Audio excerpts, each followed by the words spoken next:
sarax la ñuy jox Thiès ci 13 millions dafa am benn décret bu président de la République signé muy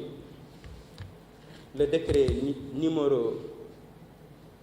2010-400 du 23 mars 2010 bu fixé am na ay espace yoo xamante ni ci Thiès ku fay louer ñaata nga war a fay le mètre carré ñi ngi war a fay le mètre carré 40 000 francs le mètre carré par an 40 000 francs le mètre carré par an dinaa ci ñëwaat propriété communale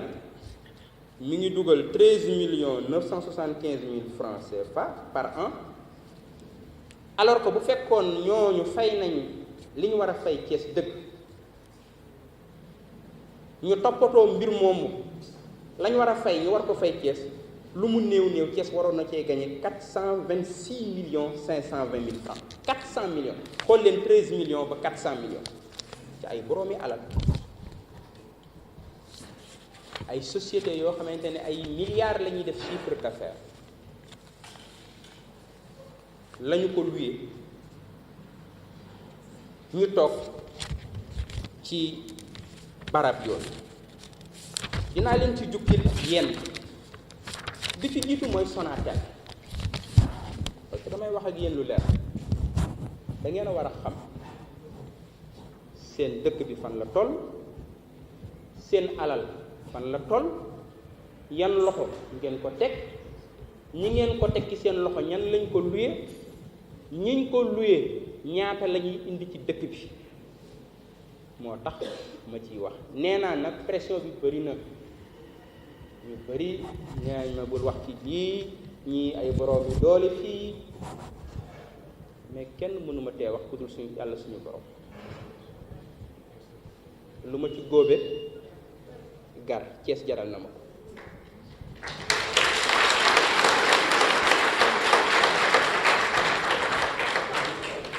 wax naa benn nit bu ñëw di ma découragé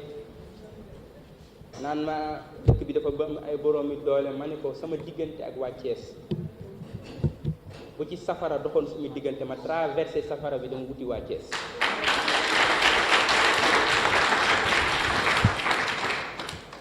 Sonatel dafa loué 1000 mètres carrés dañ ko loué 1000 mètres carrés Orange di fay 6 000 francs le mètre carré par an soit 500 francs le mètre carré par an par mois soit 500 francs le mètre carré par mois jaaykatu jën bi sax boo ko loué woon dina la fay lu ëpp loolu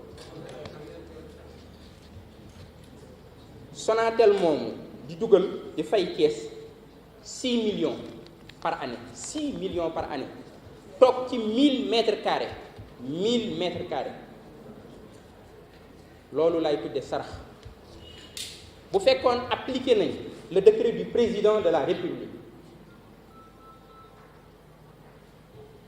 numéro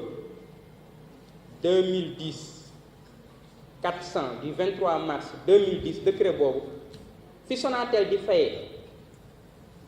fi Orange di fayee 6 000 francs le mètre carré mi ngi war a fay lu mu néew 40 000 francs le mètre carré kon ñoom ñi ngi sarax weer at mu jot 6 000 francs le mètre carré te waroon na ñëw dugal ci dëkk bi 40 millions lu mu néew par année waroon nañ ko fay dugal lu mu néew bu fekkoon li ñu waroon a fay nañ kon at mu jot ñoom ñi ngi def seeni chiffre d'affaires di yóbbu seeni dëkk bàyyi ñu ci ndóol bàyyi ñu ci ay jafe-jafe dama ni ce contrat là je vais m'adresser à Orange doit être renégocié et sera renégocié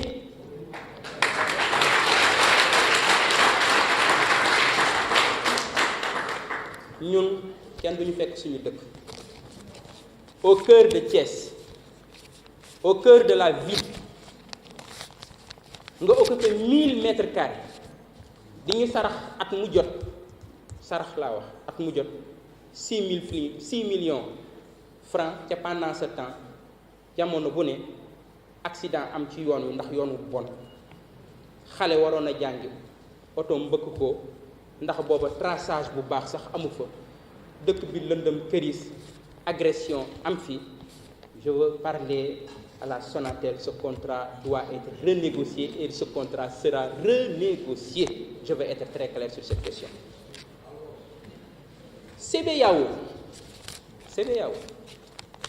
CBAO mi ngi occupé 800 mètres carrés. 800 mètres carrés. ñoom it li Orange di fay la ñuy fay 6 000 francs le mètre carré par an.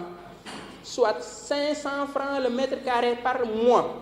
jaaykatu jën bi sax boo ko luyee woon dina la fay lu ëpp loolu 6 000 francs